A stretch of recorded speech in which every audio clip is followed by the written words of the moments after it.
Viver sem conhecer o passado é andar no escuro. Nossas memórias não são datas num livro. São histórias vivas, cheias de amor e fúria.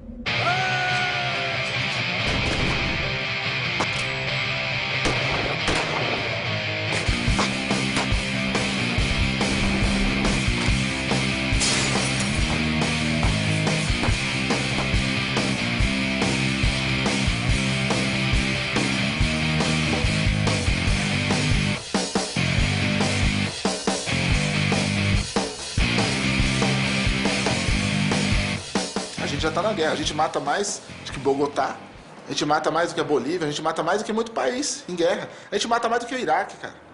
Vou só lhe dar um exemplo. A década de 90, em termos de história brasileira, proporcional à nossa população, portanto, é a década mais violenta da nossa história. Foram assassinadas 516 mil pessoas. Se nós contarmos os últimos 20 anos, 80 a 2000, foram assassinadas no Brasil 1.200.000 pessoas. Toma no cu, rapaz! Atira, porra! Bata aí! Caralho, vou pegar mais você, rapaz! Vambora, porra! Ué, toma, rapaz! A gente está em guerra há muito tempo, só que a gente não quer enxergar essa guerra, a gente não quer olhar para ela. O povo brasileiro é muito violento. Estatisticamente, inclusive, está comprovado que é uma das sociedades mais violentas do mundo.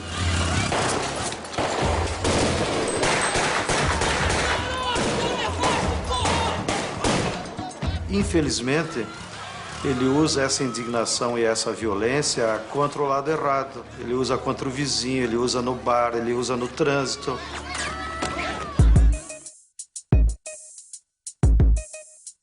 Eu não sei dizer se essa etiqueta foi criada para esconder essas lutas ou se ela corresponde a uma determinada construção que foi feita da nossa história, sobretudo no século XIX, quando a historiografia propriamente dita, ela surge ainda no contexto do Império Brasileiro, do recém-fundado Estado Nacional Brasileiro. Então é importante falar, legitimar a ação das elites, falar de um país pacífico, onde os escravos são tranquilos, não é? Não há guerra civil como houve nos Estados Unidos, né, naquela ocasião.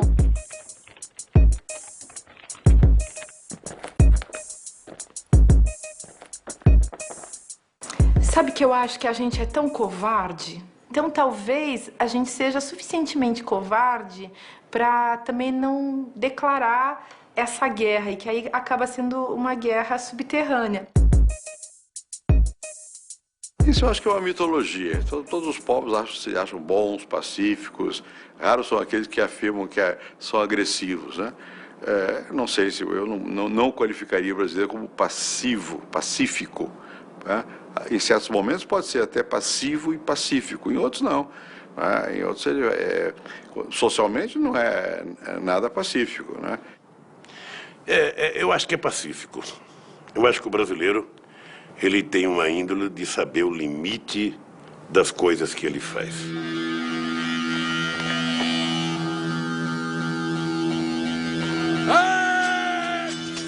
Isso não quer dizer que o povo brasileiro é um povo neutro nas coisas, não. Ou seja, o povo brasileiro, em vários momentos, você tem na história do Brasil várias revoltas em vários estados, em momentos históricos, que foram massacradas. Você tem Canudos, que é um exemplo possivelmente mais conhecido do povo brasileiro. Depois você tem 1964. Solta! Solta! Ai!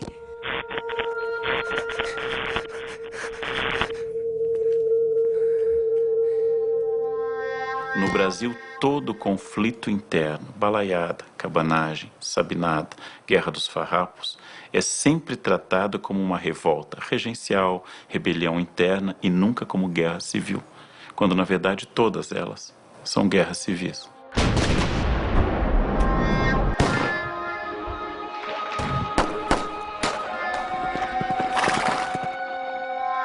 grandes conflitos que resultaram em números enormes de mortes. Nós temos imprecisão de alguns dados, mas é possível que a Guerra do Contestado, entre 1912 e 16, talvez tenha significado 20 mil pessoas.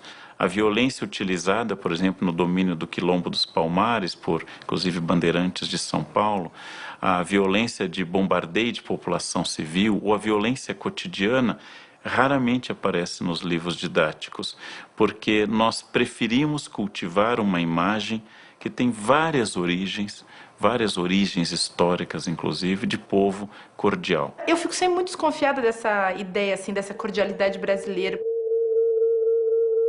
Nós não gostamos de ressaltar a violência. E, às vezes, uma violência que esconde coisas muito curiosas, como Floriano Peixoto mandar matar tantos revoltosos na capital de Santa Catarina e a cidade hoje, em sua homenagem, chamar-se Florianópolis. Seria impensável para Israel chamar sua capital de Hitlerópolis, mas não parece contraditório batizar o nome de um violento ditador, posto que ele estava ilegal no cargo, já que a Constituição de 1891 não permitia que ele ficasse, e homenageá-lo com o nome de capital. Nós tendemos a melhorar esta memória, que mais do que a prática da violência, é a nossa linguagem e a atenuação da violência na linguagem. O Eça de Queiroz dizia que os brasileiros falavam português com açúcar, né? Nós negociamos a todo tempo. Cheguei 5 minutos atrasado, você não vai deixar eu entrar, né? Mas você não entregou o relatório, só mais um minutinho. Esse diminutivo lembrado, inclusive, no Raízes do Brasil, lembrado pelo Richard Morse, é uma característica de reduzir o impacto da linguagem. É sempre a tendência a amenizar, usar formas subjuntivas, usar formas não diretas, criando expressões que são essencialmente brasileiras e que causam muito espanto a estrangeiros. Ao estilo, você vai passar na minha casa, eu vou ver se dá.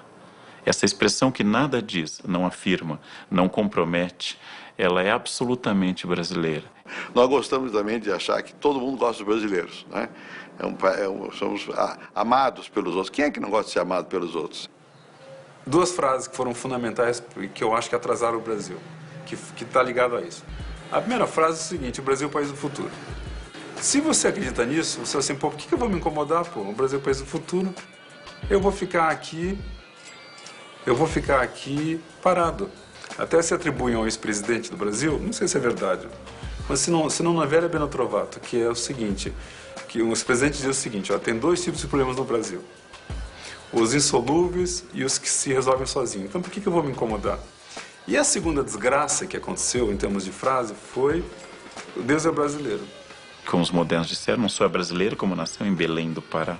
Nós sabemos que Jesus nasceu em Belém, então provavelmente Belém do Pará. Ela nasce da mesma representação de que somos uma terra particularmente abençoada. A forma como o Brasil se desenvolveu, a forma como o Brasil se colocou no mundo, a forma como ele se olhou para si próprio. Engraçado, né? Ao mesmo tempo que o Brasil sempre se olhou como um coitadinho, o Brasil tem complexo de coitadinho, né? Que é o que vem de fora é melhor. Se o que vem de fora é melhor é para ser um coitado, né?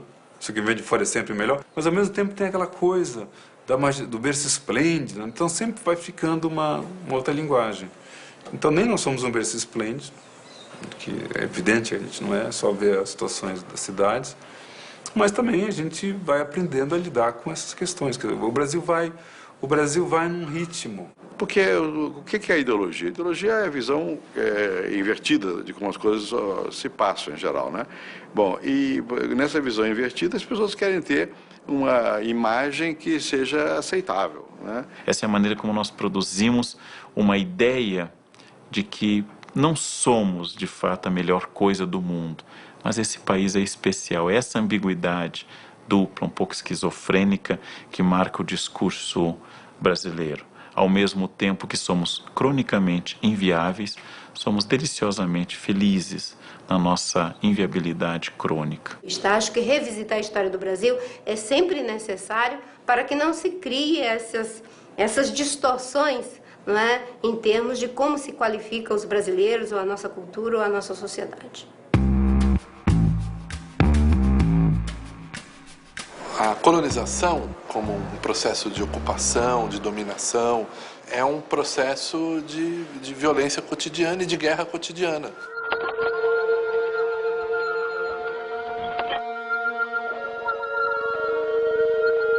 O Brasil, como Brasil, nasce capitalista. Nós não fomos descobertos, nós somos invadidos pelo capitalismo europeu comercial, que precisava das nossas mercadorias para ganhar lucro. Eles vieram aqui encontrar o paraíso e não criar o paraíso, como foi na experiência da América do Norte. É uma postura totalmente diferente e imediatista de desfrute. É inegável que o colonialismo português, a presença portuguesa, da expansão portuguesa para a América, teve um impacto universalmente negativo para as populações indígenas. Quando chegaram aqui as caravelas, eram mais ou menos 12 mil pessoas. E tínhamos 5 milhões de índios. Os 12 mil hoje se transformaram em 190 milhões. E os 5 milhões de índios são 500 mil. Eliminamos 1 milhão de índios a cada século. E o que ficou está marcado, profundamente marcado, por essa incapacidade de perceber o índio como um igual, como um ser humano.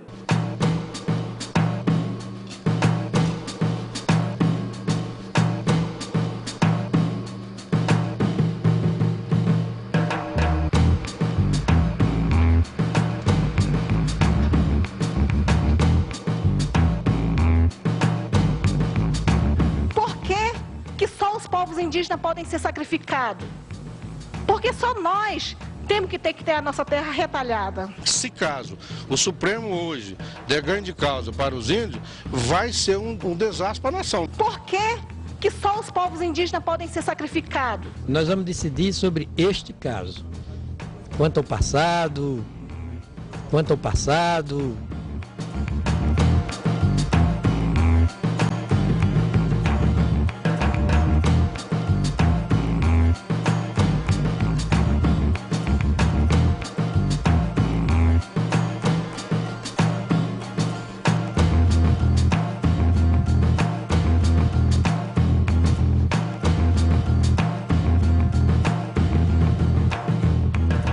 Quer dizer, é difícil falar dos índios de uma maneira geral. São centenas de culturas, de opções societárias e línguas e visões de mundo diferentes.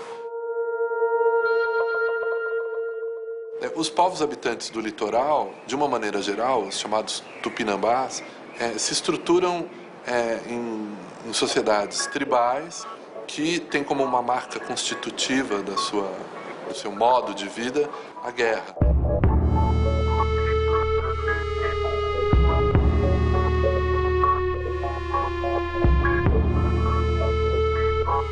Eles eram altamente guerreiros, altamente invocados com a questão da alteridade do inimigo, o inimigo sendo um outro necessário para a própria constituição da identidade, um outro que devia ser sempre devorado. É uma violência institucionalizada e ritualizada. A boa morte dos tupinambás era uma morte diante do inimigo. Ou você morre ou morro eu. Alguém vai morrer, mas nenhum dos dois vai ficar aqui para ser enterrado e devorado pelos vermes. Não é esse o destino que nós esperamos. Não é esse destino passivo. A gente quer morrer em guerra. Quando nós olhamos a sociedade ocidental e a colonização da América pela sociedade ocidental, nós estamos diante de um tipo diverso de apropriação da guerra, do uso da violência extrema, que é o conflito aberto contra o inimigo. Não há alternativa. Aos indígenas não é colocada nenhuma alternativa. Ou se evangelizam por boa vontade, então, com isso, se mantêm livres, mas subordinados ao controle do missionário e o controle da vida da aldeia, que é um ambiente deletério, um ambiente de dissolução da cultura indígena, de dissolução do modo de vida indígena, ou, se resistem, podem ser capturados, escravizados ou exterminados.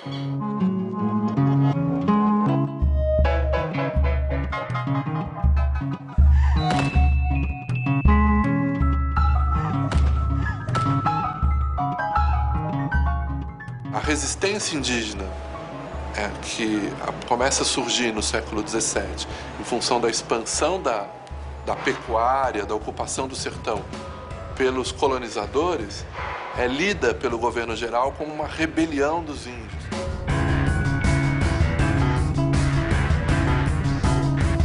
Para fazer face a essa rebelião, paulistas são contratados.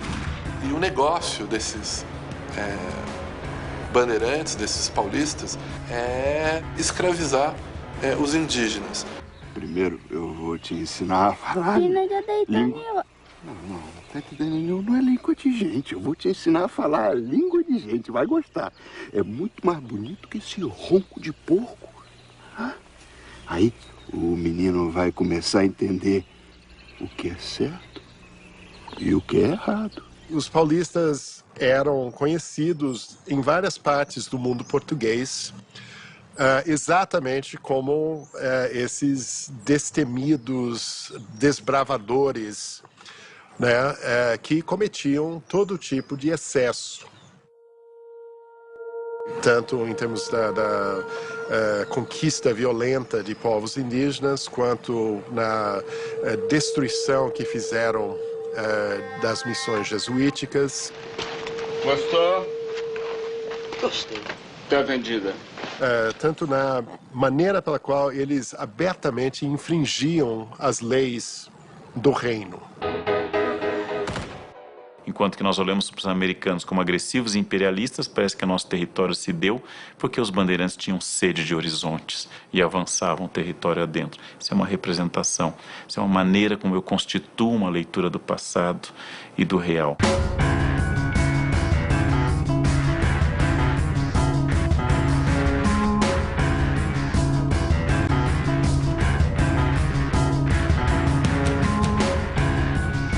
Paulistas desempenham três atividades importantíssimas, todas elas vinculadas à conquista do sertão, à escravização dos indígenas e, portanto, a construção do domínio português no sertão, aqui na região sul.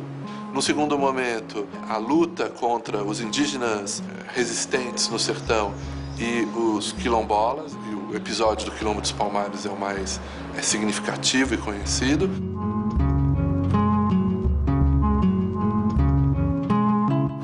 E uma terceira dimensão que é fundamental é a busca, a pesquisa dos metais e das pedras preciosas.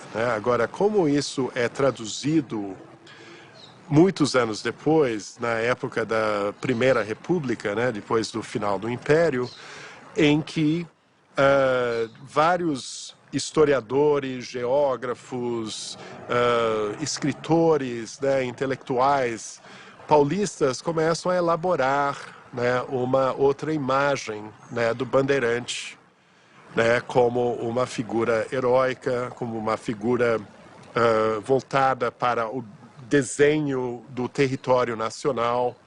Tudo isso acaba, digamos, marcando, inclusive, os lugares da memória coletiva de São Paulo. O Palácio dos Bandeirantes, do Borba Gato lá em Santa Amaro, a Raposo Tavares aqui ao nosso lado, a Fernão Dias, nos lugares onde a história, ou a história oficial, a história do Estado de São Paulo, das classes dominantes de São Paulo, que são, num certo sentido, herdeiras, não herdeiras biológicas desses bandeirantes, mas herdeiras espirituais desses bandeirantes, quiseram construir esse mito do bandeirante como um herói.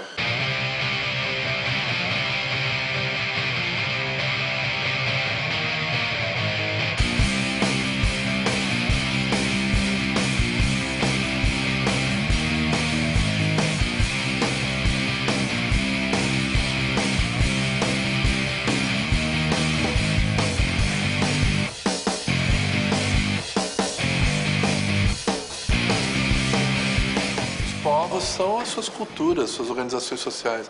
Bem, se os índios, os descendentes dos índios sobreviveram na miscigenação e tal, e daí?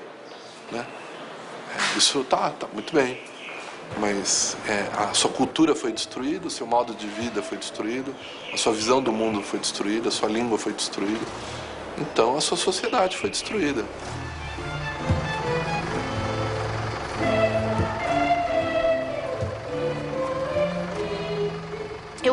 Acho tão interessante a gente pensar que nós, colonizadores, descendentes de europeus, enfim, então, a gente assim que aparece com uma cara tão mansa, que nós tenhamos dizimado essas populações guerreiras. Que a nossa história de cordialidade, de mansidão, de afetividade, se construa por sobre esse rio caudaloso de muitos corpos, de muitas pessoas que foram mortas.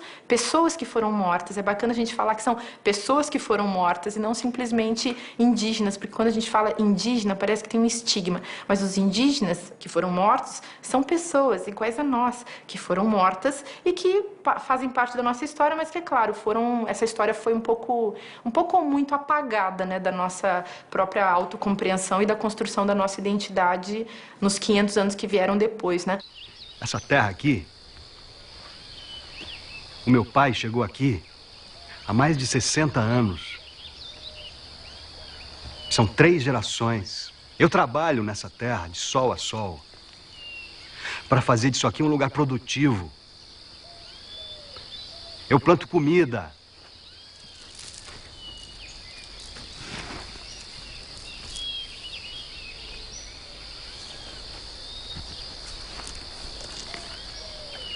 O índio é da terra e a terra é do índio. O índio é uma planta do mundo. Porque o índio senta pegar uma mata ali, lá não tem escrito, não tem nada, mas onde ele quer sair, num lugar que quer ir, ele pode entrar numa mata e vai embora. E ele sai onde ele quer. Então, o que é? Então, o índio é uma planta do mundo. As pessoas acham que é muito legítimo e muito bom para o Brasil ter 6 plantadores de arroz, grileiros, que estão devastando o meio ambiente na fronteira do Brasil. E que eles ajudariam a manter a soberania nacional de Raposa Serra do Sol. Mas os 18 mil índios seriam contra o progresso, seriam contra a soberania nacional e ainda dizem, é muita terra para pouco índio. 18 mil versus 6 grileiros. Então, essa herança, essa ancestralidade, ela permanece até hoje. Para falar bem a verdade, que o índio, para o índio não tem a justiça. A justiça é mais para os empresários. Os empresários tem justiça para eles apoiam isso. Agora, quando o índio faz algumas coisas, a justiça é contra o índio. Olha, aqui, especificamente no Jaraguá, a gente não tem área demarcada. Então, esse espaço está em processo de demarcação ainda. Que antigamente tinha mato, pescar, caçar fruta, esse negócio. Mas hoje em dia já não tem mais. Alguns anos atrás, por ocasião dos conflitos contra os índios Yanomami na Amazônia, onde eles foram houve uma chacina de índios Yanomami por garimpeiros. Um dos relatos dos Yanomamis, trazido por um antropólogo, era justamente no sentido de dizer, olha, nós indígenas, nós Yanomami, ficamos assustados, porque fomos lutar contra os nossos inimigos, nos preparamos para essa luta contra os guerreiros inimigos, e eles vieram à nossa aldeia e mataram todas as crianças, todos os velhos, as mulheres. E então eles não são humanos. Na verdade, não são seres humanos, são formigas que destroem tudo. As populações indígenas e negras são a nossa raiz mais profunda. Por incrível que pareça, nós negamos a raiz. E você sabe o que acontece com a árvore quando ela nega a raiz, né?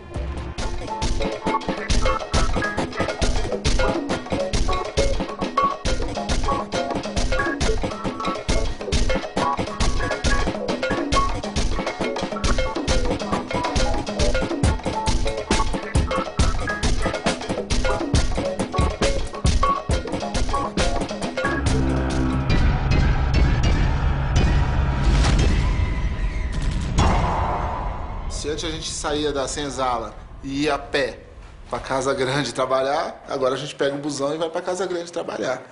Entendeu? O centro é a Paulista, a Berrini, é a emancipação da Casa Grande. A gente vem para nossas cidades dormitórios, que é onde a gente dorme, e deixa o suor todinho lá, mano. Há quantos anos a gente está fazendo isso?